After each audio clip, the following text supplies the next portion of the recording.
Welcome back, everyone. I'm here with a very special guest today. It's exciting to have our CEO, Jared Johnson, here with us to talk about all the things that are going on in the business advisory space. Jared, thank you for making time for us. Hey, Elizabeth, thanks. I've enjoyed listening to you and John and have been envious, and I'm excited to be able to join you today.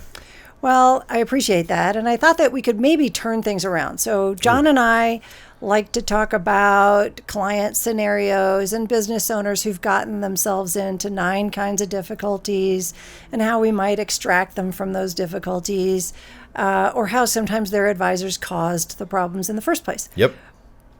But what we sometimes do is turn around and sort of maybe go look in the mirror and talk about what is happening with professional advisors, with business advisors of all kinds in particular. And so that's why I invited you here, because you're really spending the most time of all of us talking with advisors, firms, professional firms and professional services leaders and people like that. So they're the ones who are out there sort of doing the work, getting things done, helping clients and building these sort of multifaceted practices that are really kind of the trend in the business planning space. The narrow specialist we're not seeing those people as much anymore.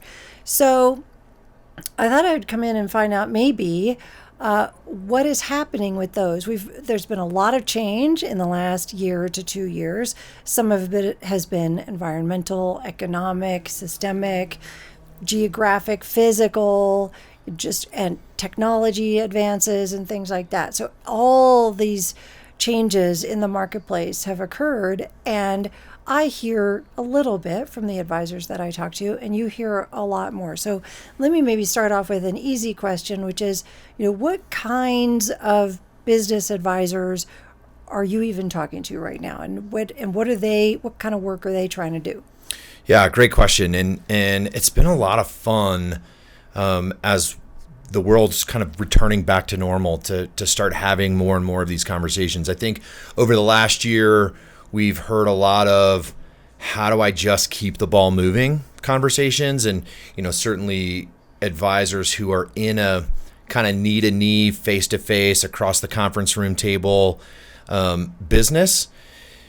Last year they were talking about how do I build relationships virtually, and how do I have these conversations while I'm in my living room and my kids are running around. I think it's been exciting over the last quarter and a half to 2 quarters to see advisors starting to come back to life. And even though many of them last year said, hey, we're having the best year ever, I think primarily because folks were really taking a hard look at their business, they're really starting to capitalize on the changes that we've seen from last year. So to more directly answer your question, what types of advisors are we seeing? The fun thing is, and I mentioned it being fun, is we really are seeing the lone wolf shop, single person financial planner kind of hanging their shingle out doing work, to large companies nationwide and some global organizations who are reaching out saying, gosh, we've seen a lot of change in the last year, and we want to be the first people that our clients think about. And kind of everything in between, right? So lone wolf, global organizations, to I just talked with a 250 person CPA firm, and what they're trying to do is really roll from kind of a tax shop and being real transactional, where they've been very, very successful, into having a more long-term consultative approach with their clients.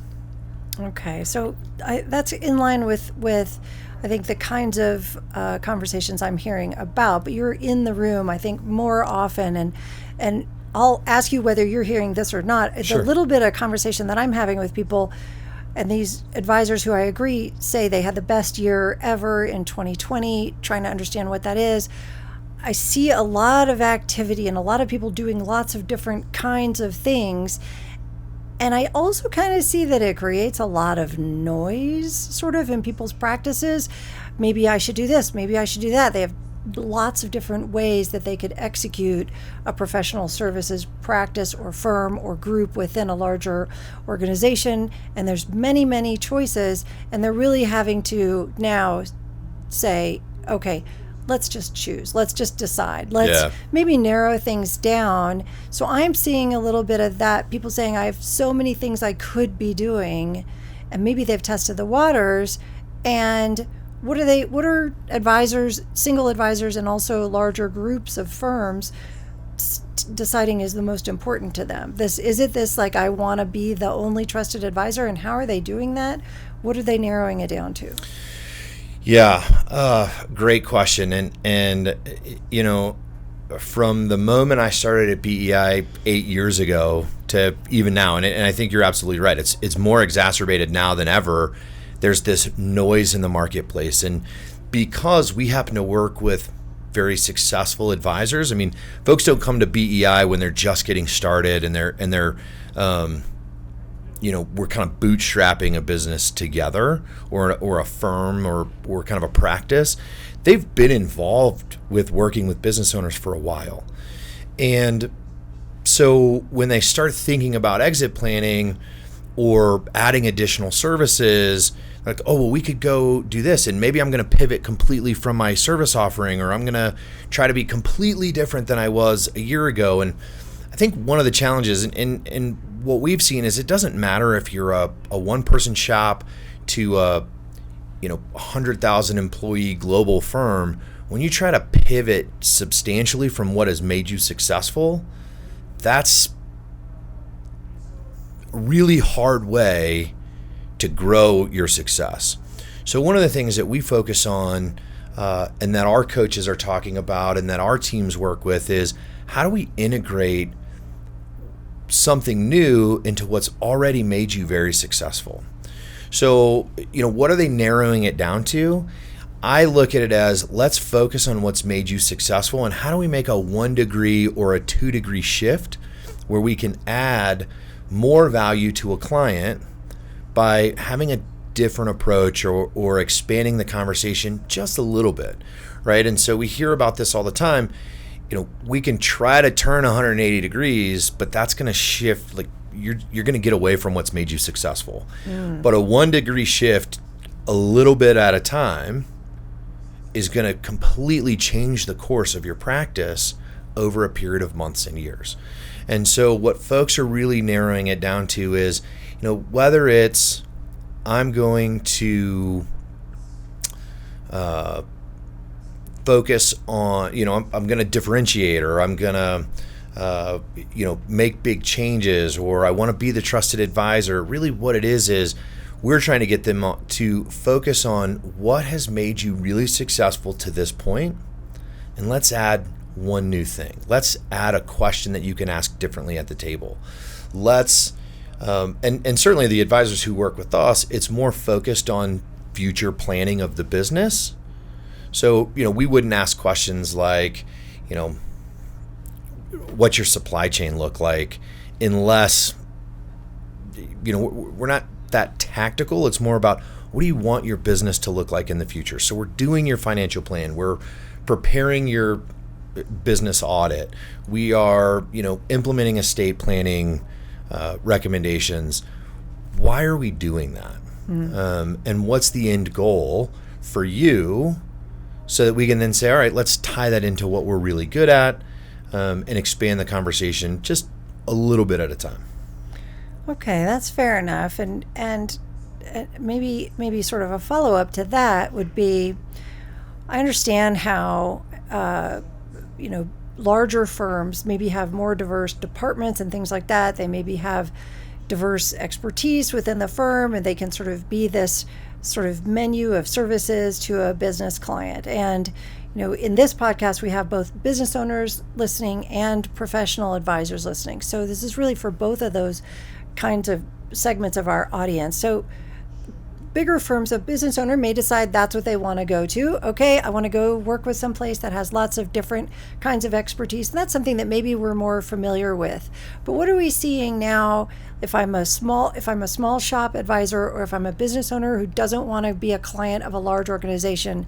how does a small group or even a single advisor be that trusted source for all things when we know they're not an expert? What are they doing, or how do they present themselves to the world so that they can be the most trusted advisor, they can be the first call, but they also aren't trying to make themselves an expert in stuff that they don't know about? That's, I think, would be important, right? Yeah, no, it's one of the things that we talk a lot about in our educational courses, as well as when our coaches are working with an individual advisor discipline who, they're not a part of a large organization that has a legal team and an insurance team and a financial planning or a tax group, right?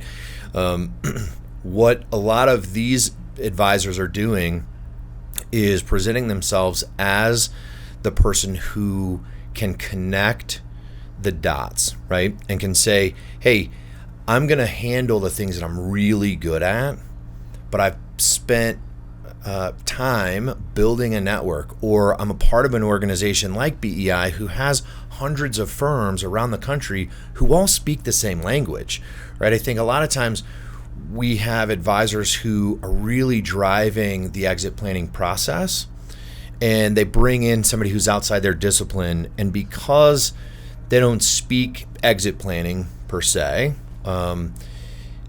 there's some challenges there. So the fun thing about the folks who work with us is they can say, hey, I have, if I'm a CPA and I don't have, I'm an individual CPA, I don't have the legal relationships or the financial planning relationships, they can say with confidence, hey, I have firms that support me in these objectives so that when we start building out your plan, I'm going to have enough financial information, I'm going to have enough legal information to say, here's some things that we need to talk to a qualified advisor, whether it's in the legal space or tax space or insurance space, that they can drive it. So what we're looking at least the clients who work with BEI have the tools to identify opportunities outside of their own discipline, and then have the resources to really say, okay, I need a tax person, or I need a financial person, I'm going to pull them in. And the folks who are really successful have started building study groups, whether locally or even regionally and sometimes nationally, of folks who are in the different disciplines so that they can, at the drop of a dime or a quick phone call, pull somebody in pretty quickly. I think those are really good points, and it kind of rings true because I know that both you and I have occasion just from time to time, just in different places where we find ourselves, to talk directly with business owners. And then we're also obviously connected to this giant community of advisors. And the things that we've been able to do well, even I know that because we talk about them, when we're in a conversation with a business owner, even you and I, when we're not doing any planning for them, are able to ask those interesting questions and be a good listener and understand what they're talking about. And we're familiar with lots of different kinds of business issues and challenges and opportunities. So we have an awareness and an understanding. And then people rely on me, I'll just speak for myself, to say, well, you've done a lot of planning, you know about all of these things, can you help me solve my problem? And I think, I'll talk to you and I'll understand your situation and I'll learn something from it, and I might be able to share something with you, and then I'm going to turn and I'm going to plug you into these other resources that I have, and then I get to be the hero of that story because I get to seem like a genius when I connect a business owner with a resource that I know is trusted and a real expert. And that is really fun. So I get to both be the person that knows things and understands them, and I also get to be the conduit through which they get to get access to these other resources. And that kind of nice balance, I think, for advisors is going to be the way we're going to do it going forward. I think that's the future of professional services, is these tight, sort of really valuable client relationships and these resources kind of behind the scenes that are available and that I can connect you with. Do you agree with that? Yeah, absolutely. And I think about it, it's interesting, for some reason in the professional services world, we want to do our discipline really, really well and kind of hold those relationships close. What we're seeing, especially in the planning space, right? The folks who are most successful operate it really like a business. So, I think about BEI. I don't get on sales calls. You aren't building software. I don't do the marketing. We have teams and we have folks who are really good at that stuff. Our job is to understand what the business needs, understand how we can accomplish those goals, and then task the right people to do the things that need to get done. And in planning, you hit the nail on the head, right? Our job is to, or the advisor's job is to really listen, understand what's needed, and do the things that they do, right? Our job is to manage people and make sure the right resources are in the right place. But then also, when it's not the things that we do well, we assign the right person within the organization to do that. And when planners and advisors can start saying, yeah, I'm not the tax person. I have a really good person that I can put you in touch with who knows your resource or your need and understands that concept really well. And I'll stay involved until it's done. Absolutely. Right? I'm going to stay. They're going to be a part of my team. They're going to be a part of our team. Then it works so much better.